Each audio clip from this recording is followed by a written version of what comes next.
It is Tuesday, January 31st, 2023. This is another edition of Baseball Today. That is my man, Trevor Plouffe. I am Chris Rose, producer Dan, along for the ride as well. Plouffe, about 5 days since I've seen you. How are you? You hate it. You hate the weekends because you don't get to see me and we have this absence. Yes. But you know what they say, absence makes the heart grow fonder. I enjoy Yes, it seeing does. you on these Tuesday mornings. So I'm doing great. Yeah. Had a great weekend. You look great. We were just talking about your skin and your Just stop goatee. that. How you Stop. feeling? Older. Yeah, I had a birthday on Friday. I appreciate you texting me, and I will show you this. I received a little envelope and a card. And this was from the John Boy Media offices. So I thought maybe it was like a $5 gift card to my favorite coffee shop, even though I don't drink coffee, something cute like that. I opened up the card and look at this. It's signed by everybody at the office. Happy birthday. And I ran upstairs and I showed Michelle. I said, take a look at this. And she's like, they really like you there. I was like, They yeah, love you they there. do. It was a lot of, happy birthday, Dad. So proud of the man you're becoming sort of stuff. But I like that when people talk shit. So it was very much appreciated. Had a great birthday. Got to hang out with most of my family. Josh couldn't get up here. He was in between production shifts down in San Diego, but I was very proud of him doing his work. So it was cool. Thank you, everybody, for the birthday shout outs. Much appreciated. But let's get to work. Oh, let's start with this. I just thought it was so weird. Why don't we just start with it? The comments made by Rockies owner Dick Monfort. He had an eventful few days. He told a group of Rockies fans, quote, I think that 500 is in the cards. And if certain stuff goes right, and with the expanded playoffs, who knows what happens? He also, in a separate meeting, questioned the moves of teams like the Padres, saying despite their massive spending, they still have holes on their roster. Big deal or not a big deal, what Dick Monfort said. I feel like a lot of people are expecting me just to come on here and just crush Dick Monfort, but I don't think what he said was that bad. I really don't. Now, could he have worded it differently? Sure. You don't want to say it, we can approach 500. What he should have said was, yeah, like we got a shot at that last wild card. Why not? Why not us? Share in the optimism of your ball club and your fan base. Although I don't know how much optimism his fan base has, but those dudes in that room, they think they can do it because why else would they be out there playing? And that's the bottom line. Whether you have to trick yourself into that or if you really believe it, that's what you're telling yourself. So he should have just come out and said, yeah, that last wild card spot is in grasp. If we make the right moves, if players, play to their potential, that's what he should have said. And about the Padres thing, I love it. I love that he said that. I mean, what does he have to go say? Oh, the Padres made all these moves and we have no chance against them. No way, man. Like you need to have your team, like literally your team's back. Like, just go do that. Be positive about it a little bit. I don't think these comments were so outrageous, though, Chris. Maybe just use some different wording. Yeah, I mean, even we did it on, I don't know if it was our Talking Baseball social media site. We just pulled the, I think 500 is in the cards. There was more to it that kind of filled it out a little bit, right?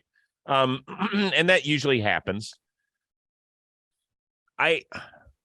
To me, the actions speak louder than Dick Monfort's words. They have signed one person to a major league deal this offseason. That's Pierce Johnson, 1 year, $5 million. That's been it in terms of an addition to the team. So I would sit there kind of quizzically if I were a Rockies fan and say, well, what is our plan? Is it, and he talked about several youngsters that they feel like are on the cusp of helping their big league team. I think they had 4 of the top 80 or 85 prospects in the latest top 100 list that just came out a few days ago.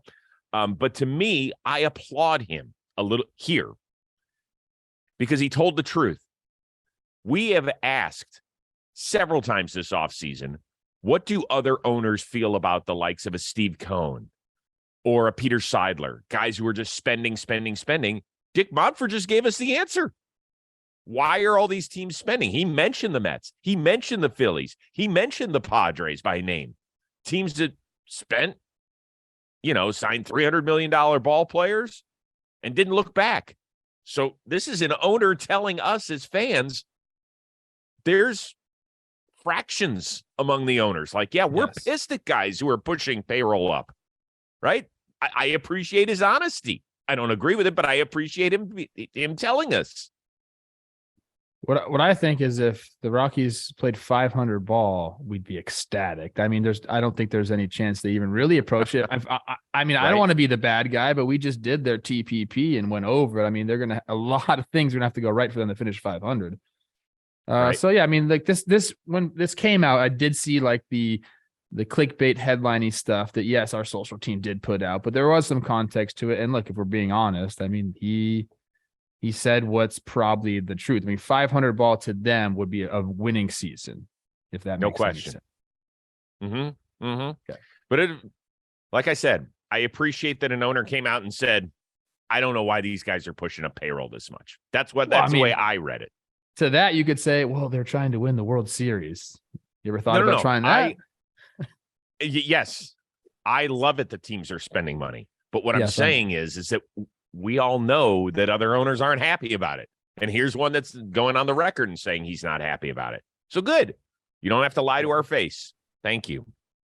National League batting champ Jeff McNeil, speaking of the Mets spending money, gets a 4-year, $50 million extension. Does that feel a little on the light side to you?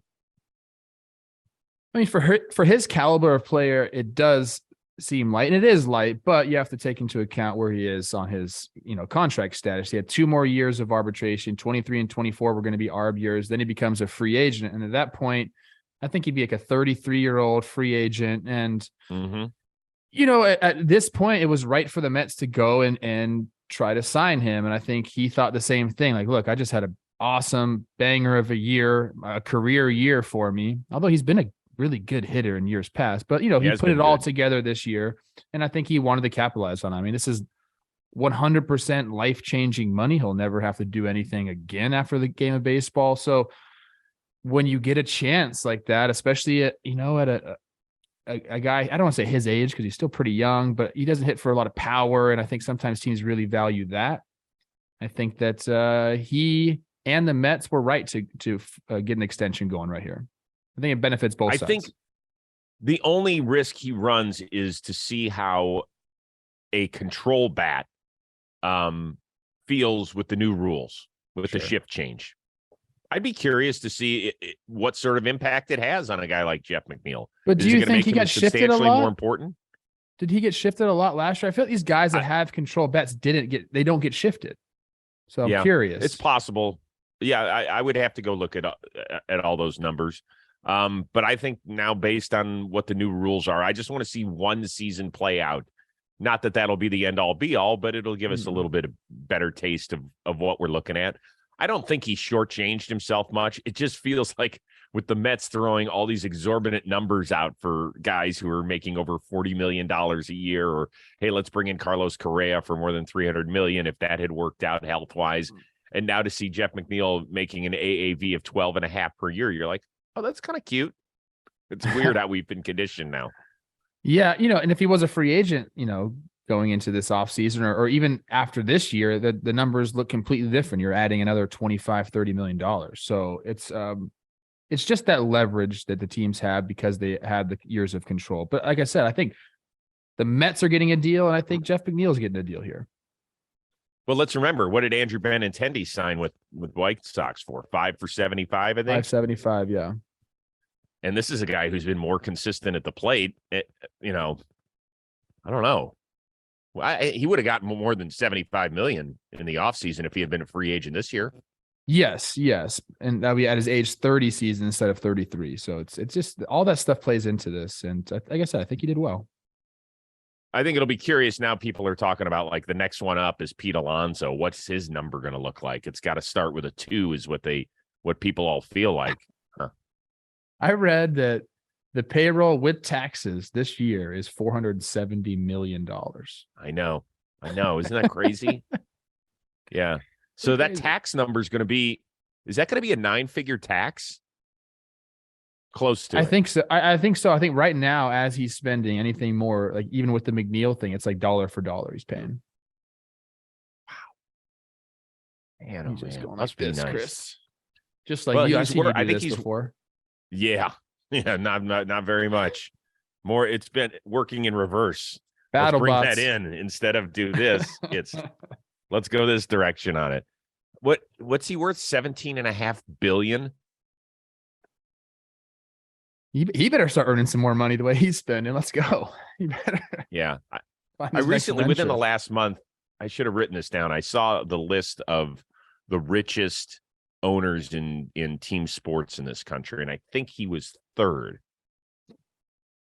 So Steve Ballmer's probably ahead of him.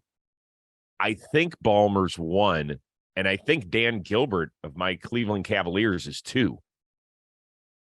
Yikes. Hey. Yeah. Hey. Just saying. Hey, this show is sponsored by BetterHelp. You have heard me talk on this show and also on the Chris Rose rotation about therapy and the role that it's played in my life. I've been in and out of therapy ever since I was a little kid.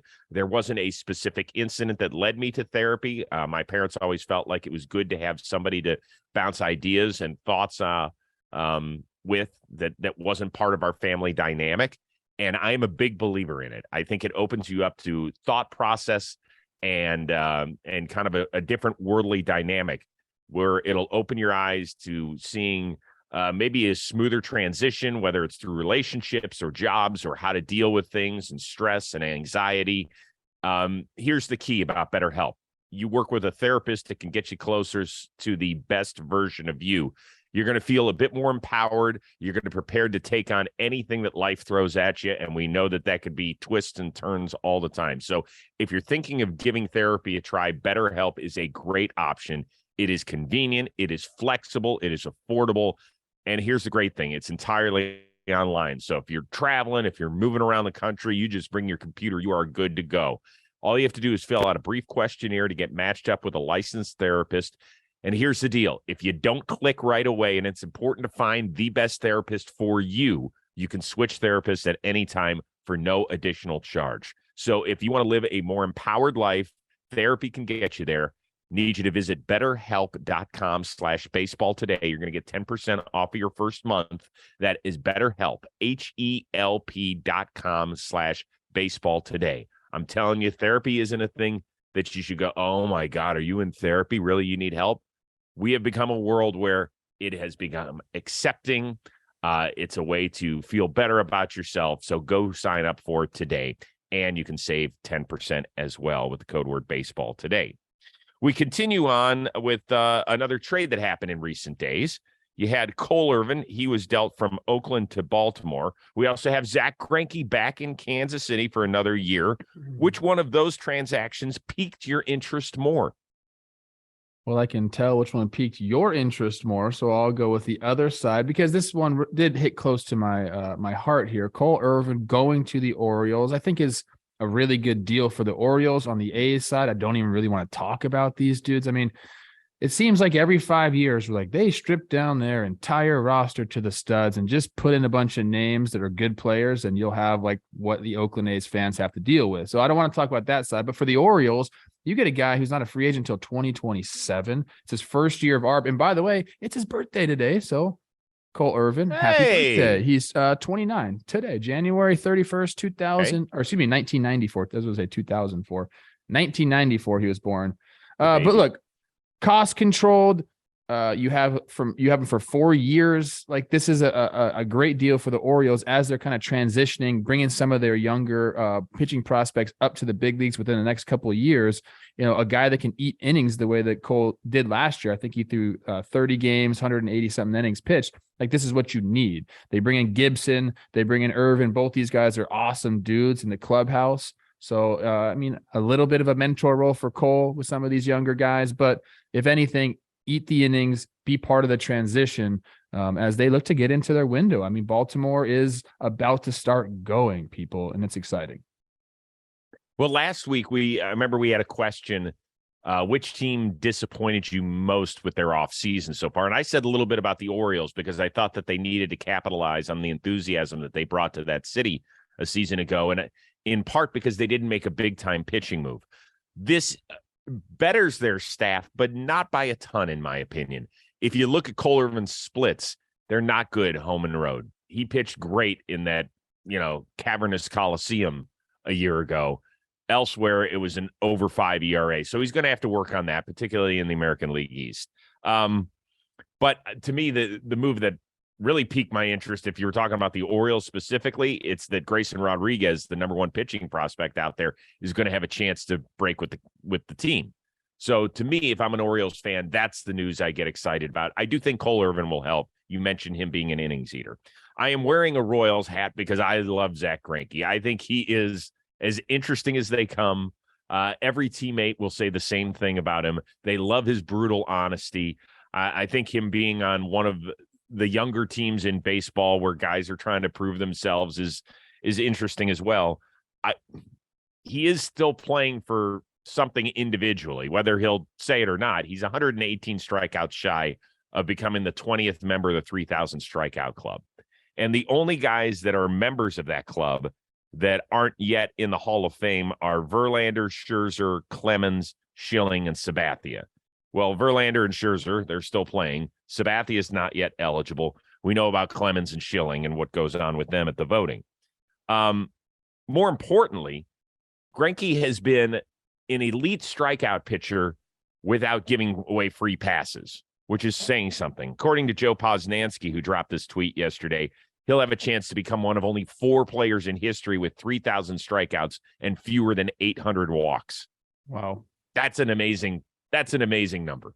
It's beautiful to me. As a position player playing behind someone that doesn't walk people, I mean, that's all you can ask for. Yeah.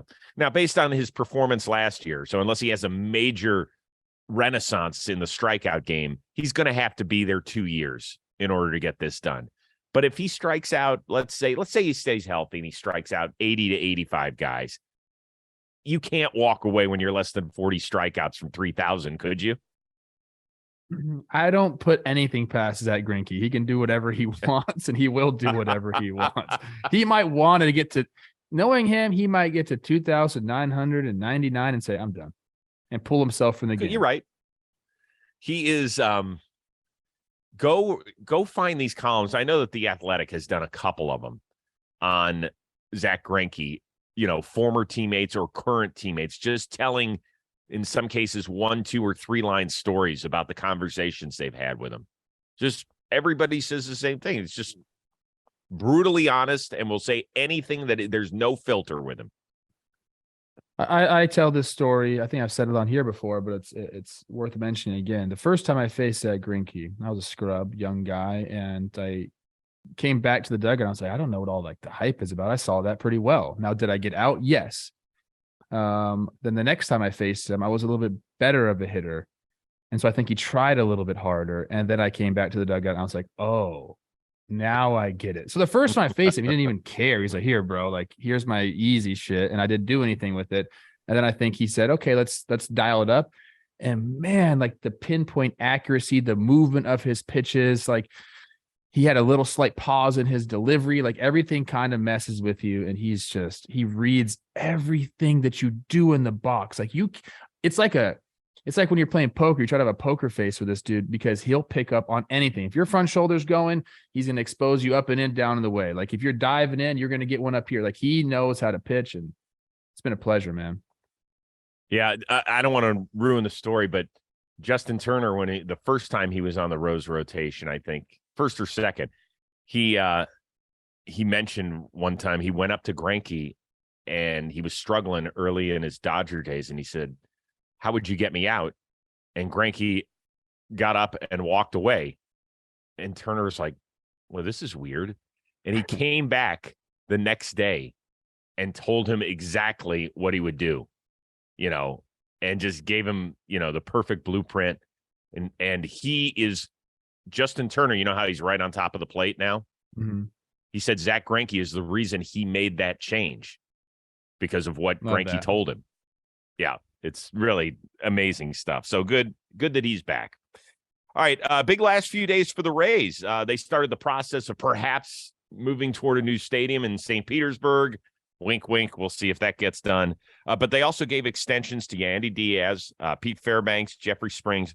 Extensions are nice, but have the Rays done it enough to improve their team in their offseason to say, yeah, okay, they're going to take it a step further? I don't know. I feel like we look at the Rays roster every offseason and we understand they're going to be competitive. And we're just curious how they're going to deploy all their assets. And I think for the first time, we're seeing like a pretty strong rotation come out of there where you can say that, like, are these guys going to be actual starters for them? I think we're going to see that. Springs last year, when they put him into the rotation, was dominant. So I'm happy for him that he's turned that season into a nice little payday for himself. But then, yeah, you got Yandy, who's going to probably be at, the top of the lineup. And I said this on Talking Baseball yesterday. I'm looking at the roster. I know they're going to win 90 games. I know they're going to be there. I just, it's going to be, it's how do they get there? But they will be there. So when we look at other teams and we expect them to do certain things, fill this hole, fill that hole, the Rays don't really operate that way. So we can't really look at them as the same as we do as other teams. Do I think they've done enough? Yes, I do. To answer your question. The only big guy they brought in was Zach Eflin, right? And he'll be somewhere in the back end of that rotation. Now, he might even be their number 5 starter. And he's the guy they gave the most free agent money to, I think, in team history. But you're right. They look at guys and they continue to project and they say, yeah, we're comfortable with him. So we don't need to go out and get something, Now, have they lost some leadership? Yeah, to me, that's the biggest question is How do they fill the void of a Mike Zunino and Kevin Kiermaier and a couple of guys who were injured a year ago? And, G-Man's no longer there. They're going to miss him and his personality and what he brings. So that's the sort of stuff I'm watching. If I have to circle one name, to me, it's very simple. It's Wander Franco, right? We've talked about his buzz for 2 years and he's received that, $200 million extension. He hasn't even played 162 total games as a big leaguer yet. He's been banged up. So let's see what he has. If he can give us 140 games, it really changes the dynamic of that entire offense. So that's kind of what I'm watching. But yeah, I would agree with you. I think they've done enough. That's McClanahan, Glasnow, Rasmussen, Springs, then Eflin rounding out the rotation. It's a pretty good rotation. Typically, like what I'm saying, we're like, hey, like, are these guys going to be out of there in the 5th? I don't know if we're going to see that out of this group of pitchers. Like, I think we're looking at a real deal starting rotation there. And then you're right. Yeah, Wander, it's a big deal for Wander to get going and be the centerpiece of that offense. But I think they have enough around him to compete, and then they let the pitching kind of take over. I would agree with you. I would agree. They're never sexy, but at the end of the year, they're right there. You can't talk about the American League playoff picture without the Tampa Bay Rays. It's that simple. Doesn't matter what your expectations are. Finally, I spent a lot of mindless time on my phone.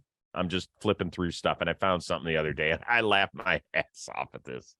So it was a TikTok done by a guy who is obviously not a baseball fan, and they're doing the filter where they have the team logos that float on your head, and here he is trying to guess what the logos are. So if you're just audio only, I would hop on over to our YouTube page to watch this portion of the program, or you could use theater of the mind to figure this one out. So here we go. Oh, New York Sox. Oh my goodness gracious. San Francisco Padres. Oh my god, I'm sucking at baseball. Texas Cubs or Cobblers. San Diego Red Sox.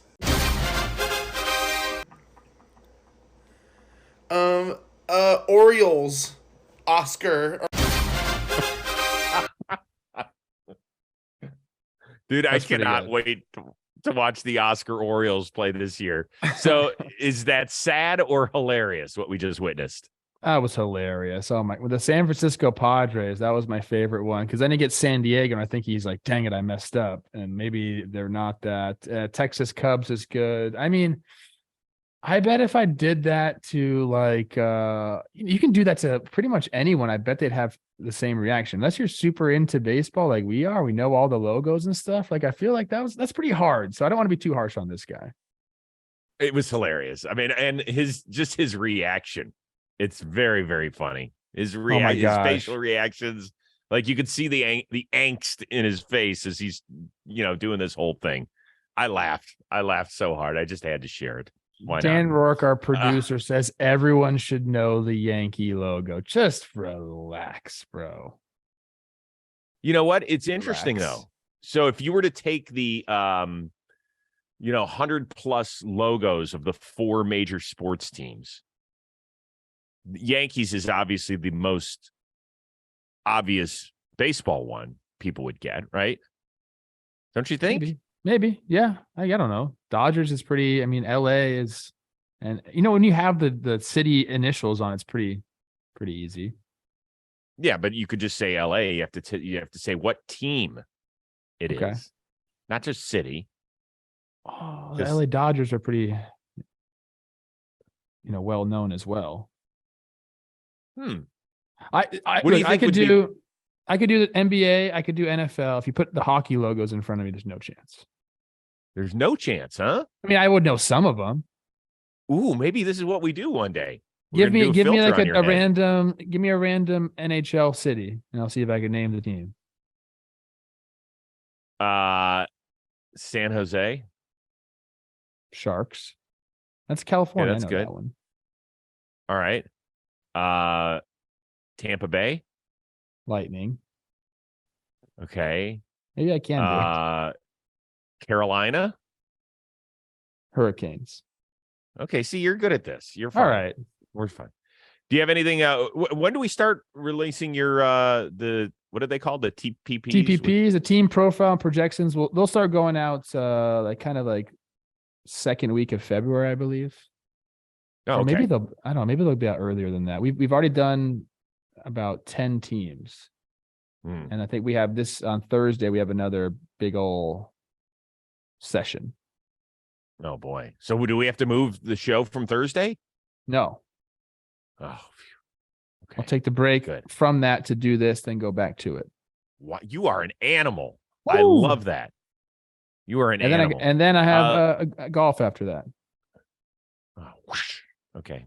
Latest episode of the Rose Rotation with Lucas Giolito is out. Spent a lot of time talking about his off-season trip to the Dominican where he was helping save our planet. Loved hearing about that and how he's getting ready for the year. Trying for a bounce-back year. Big one for him because he heads into free agency after 2023. Yes, he does. And how the team is trying to bounce back. How he explains what happened to them. If it was more than just bad health. I thought Lucas was pretty honest, so give it a listen. And I taped an interview with Kike Hernandez yesterday, so that's going to be coming out next week. It was a ton of fun. Yeah, you made a little taped appearance in there. Yes, he was very funny. He's one of the funny ones. All right, so we are back at it again on Thursday. Don't worry, right around the corner, we'll be back to 5 days a week. It'll be here before you know it.